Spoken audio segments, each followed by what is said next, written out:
अस्सलाम वालेकुम। वो हमें अंकल और शहीर से मिलना था। ये तो घर पे नहीं है। अच्छा, तो तमन्ना तो होगी।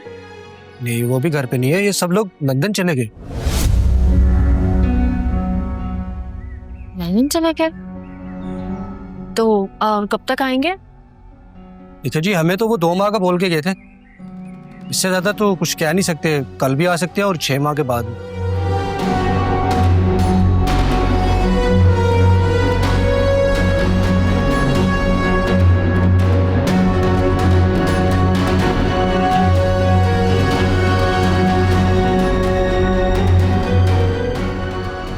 देखा, इसलिए ना इनका व्हाट्सएप चल रहा है, ना ही नंबर पे कॉल लग रही है।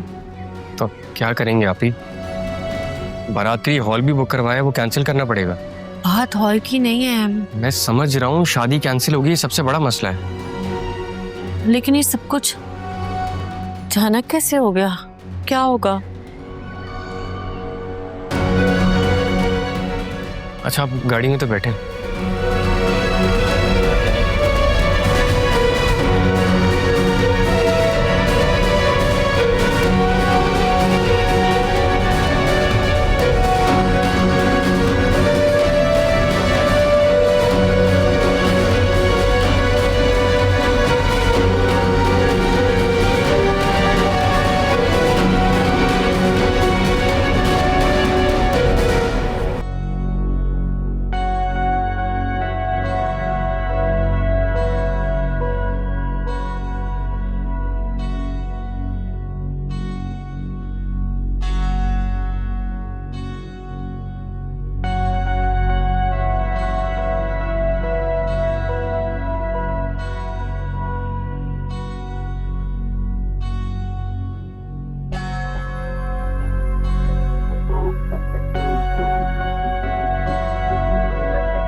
शहीर जितना भी थर्ड क्लास और गया गुजरा क्यों ना हो,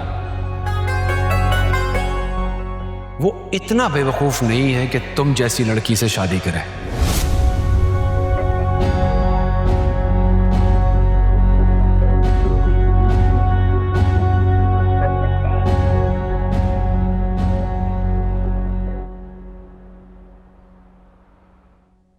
ओके ओके ओके, हाँ मैं समझ गया। Thank you.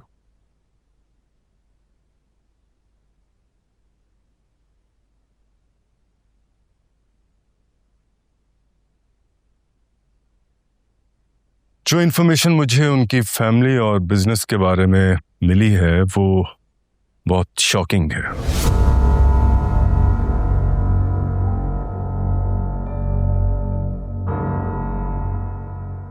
उनकी कंपनी ऑलमोस्ट दिवालिया हो चुकी है। वो ना सिर्फ बैंक के मकरूज हैं बल्कि उनकी हालत भी बहुत बुरी है। शायद इसीलिए भाग गए हैं।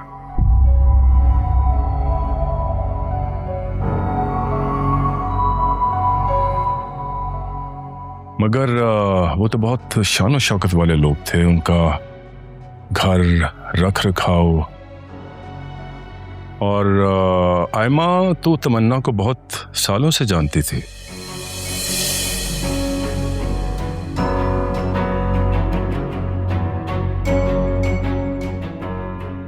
दुनिया दिखावे के लिए क्या कुछ नहीं करती, भले वो अंदर से खोखले ही क्यों ना हो।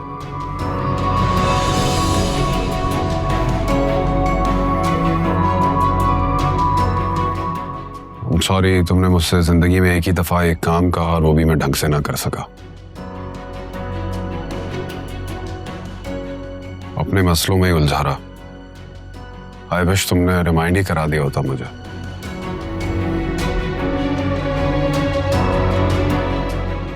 कोई ऐसी बात नहीं है वकार। मैं जानती हूँ आपको बहुत मेंटली स्ट्रेस्ड है, तो बस मैं आपको बॉदर नहीं करना चाहती थी। और मुझे तो अंदाजा ही नहीं था कि इस तरह कुछ होगा।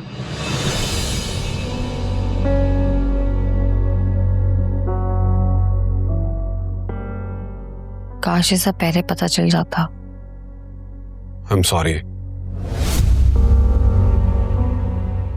अरे नहीं, सॉरी मत कहें आप, इसमें आपकी कोई गलती नहीं है।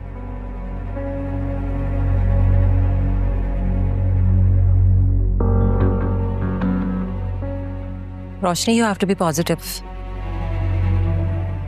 ऑनेस्टली अगर इसको पॉजिटिव लाइट में देखा जाए तो बहुत अच्छा हुआ कि असलियत पहले ही खुल के सामने आ गई। शादी के बाद ये होता तो क्या होता है माँ का?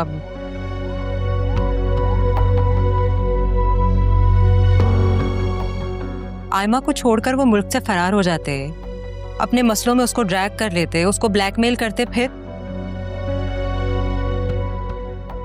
आई know it's going to be a little difficult, but जो भी होता है अच्छे के लिए होता है।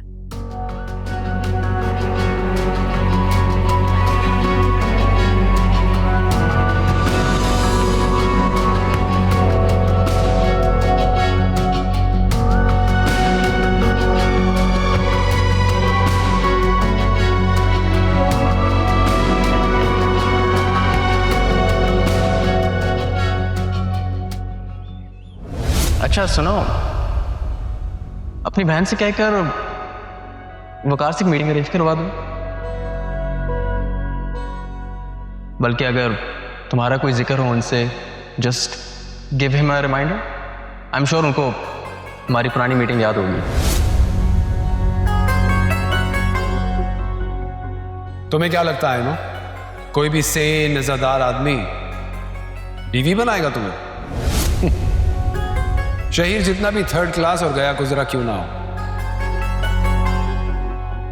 वो इतना बेवकूफ नहीं है कि तुम जैसी लड़की से शादी करे। हर वक्त वकार वकार वकार। क्या ऐसा तो नहीं है कि तुम मुझसे शादी सिर्फ इसलिए करना चाह रहे हो क्योंकि मेरा वकार से लिंक है और मेरे थ्रू तुम मुझसे इनडायरेक्टली ताल्लुक जोड़ना चाह रहे हो? चलो शुक्र है, तुम्हें देर से सही लेकिन बात समझ तो है। तुम क्या समझ रही थी कि शहीर तुमसे शादी करने के लिए मरा जा रहा है? ये बात तो तुम मुझसे ज्यादा बेहतर तरीके से जानती हो कि अगर उंगलियों पे गिनती शुरू करो तो गिनती आगे निकल जाएगी। इतनी गर्लफ्रेंड्स हैं उसकी, लेकिन तुम्हें क्या फर्क पड़ता है? तुम्हारे भी तो कई जगह चक्कर चल रहे हैं, है ना?